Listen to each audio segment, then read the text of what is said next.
फायदा नहीं लेना होता, इसलिए घर में घुसकर नहीं मारा इन लोगों ने, वरना तो तैयार बैठे थे ये लोग।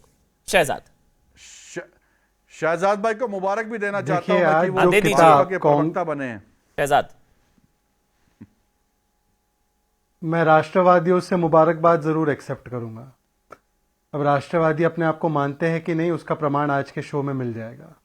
मैं ये कहना चाहूंगा अमन जी कि देखिए, जहां तक सवाल है मनीष तिवारी की किताब का, तो आज मनीष तिवारी जी की किताब से एक चीज साबित हो गई है कि क्यों कुछ आतंकवादियों के लिए Congress party most favoured party है और क्यों कांग्रेस पार्टी के लिए पाकिस्तान मोस्ट फेवर्ड नेशन है। समझिए इस बात को कि बार बार पाकिस्तान को न केवल क्लीन चिट देना, पर हिंदुओं को भी फंसाना और पाकिस्तान के सिर से दोष को मिटाना, ये कांग्रेस पार्टी का स्टैंडर्ड ऑपरेटिंग प्रोसीजर बन चुका था। आपको याद होगा, आपने जो गिनाया उसके अलावा भी 26/11 का दोष भी दिग्विजय सिंह ने हिंदुओं पर मढ़ने की कोशिश की, समझौता ब्लास्ट का भी दोष हिंदुओं पर मढ़ने की कोशिश की। AK एंटनी साहब जब डिफेंस मिनिस्टर थे 2013 में LOC में, पाकिस्तान ने हमारे सैनिकों को मारा तो उन्होंने कहा कि नहीं नहीं, पाकिस्तान नहीं है ये तो कुछ ऐसे वैसे लोग हैं जो पाकिस्तान का यूनिफॉर्म पहनकर आए हैं। ये वही AK एंटनी है जिन्होंने कहा कि the best way to defend our borders, कि वहां पे कोई इंफ्रास्ट्रक्चर ही मत बनाओ। ये भी उनकी सोच थी।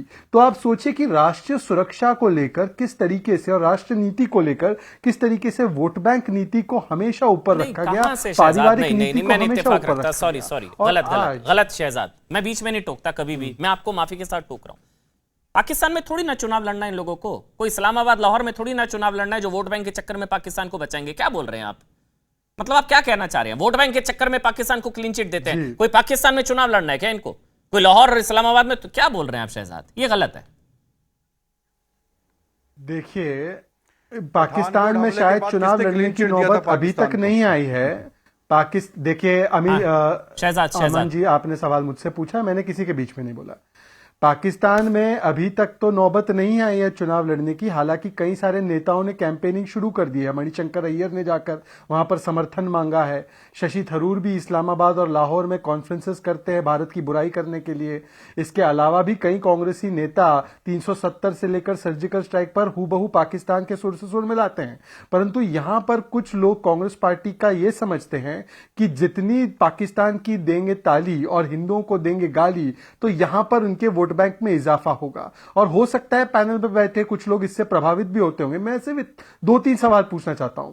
यदि मनीष तिवारी ने जो आरोप लगाया है कि ये एक तरीके से कमजोरी थी, अगर ये गलत आरोप है, तो आप बताइए मनीष तिवारी जी, आप ही के सांसद हैं, वो इस तरीके से क्यों बोल रहे हैं और आप उन पर क्या कार्रवाई करेंगे? या अन्यथा मुझे ये बताइए कि उस समय पर न केवल आज मनीष तिवारी ने जो डिस्क्लोज किया है, पर उस समय प्रणब मुखर्जी, उस समय शिवशंकर मेनन, उस समय फली मेजर एयरफोर्स चीफ ने भी कहा था कि हमें सख्त कार्रवाई करनी चाहिए पाकिस्तान पर। यह ऐसा कौन सा रिश्ता था, यह ऐसी कौन सी मजबूरी थी जिसकी वजह से पाकिस्तान पर कार्रवाई नहीं की गई? और इसका परिणाम क्या हुआ? मजबूत और मजबूर नेता के बीच का फर्क समझिए अमन जी। एक मजबूर नेता जिसके हाथ बांध दिए गए, उसने कार्रवाई नहीं की पाकिस्तान पर, तो 2008 से लेकर 14 तक आपको याद होगा हर महीने एक बॉम्ब ब्लास्ट, बड़ा बॉम्ब ब्लास्ट सिविलियन एरिया में होता था। मुंबई के बाद हैदराबाद, हैदराबाद के बाद पुणे, पुणे के बाद दिल्ली, और इस तरीके से कितने बॉम्ब ब्लास्ट, कम से कम 19 बॉम्ब ब्लास्ट हुए।